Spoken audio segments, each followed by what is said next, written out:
राधे राधे। आशा करती हूँ कि आप लोग स्वस्थ होंगे और सुरक्षित होंगे।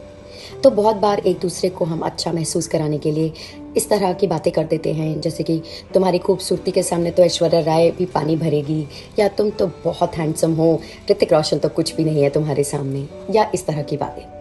अब अगर हमें दूसरों को आनंद महसूस कराना है, अच्छा महसूस कराना है, तो हम दूसरों को हीन क्यों बनाएं? उस अभिनेता या अभिनेत्री को क्यों इतना छोटा महसूस कराएं? अगर इस बात को और जानना है तो आज की कहानी ज़रूर सुनें।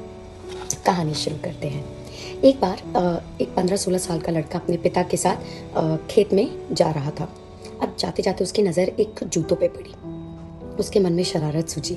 उसने कहा, क्यों नहीं पिताजी, हम इन जूतों को छुपा देते हैं और झाड़ियों में छुप कर देखते हैं कि वो कितना तंग होता है, बड़ा आनंद आएगा। उसके पिता को ये बात अच्छी नहीं लगती है।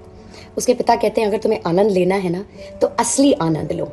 वो समझ नहीं पाता। वो कहता है, देखो मैं क्या करता हूँ। अब वो एक जूते में कुछ पैसे डाल देते हैं और दूसरे जूते में कुछ रुपए डाल देते हैं। अब थोड़ी देर बाद मजदूर आता है, अपना वो पहला वो जूता पहनता है, देखता है कि उसमें तो पैसे हैं। वो देखता है इधर उधर, लेकिन कोई नहीं दिखता।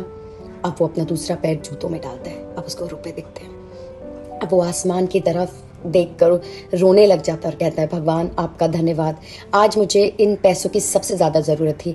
इन पैसों से आज मैं अपने बच्चों को खाना खिला पाऊँगा, अपनी बीमार बीवी के लिए दवाई ला पाऊँगा, और जिस माध्यम से आपने मुझे ये पैसे भेजे हैं उनका घर परिवार हमेशा सुरक्षित रहे, हमेशा खुश रहें, वो बहुत आगे बढ़े।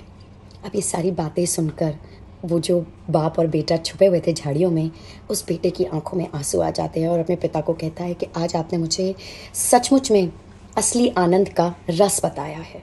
दोस्तों, ये बात मैं इसलिए कहना चाहती हूँ, और ये महत्व जो कहानी का यही था कि ज़िंदगी में अगर आनंद महसूस कराना है किसी को तो असली आनंद होना चाहिए। वो है एक दूसरे को देने की इच्छा रखनी चाहिए।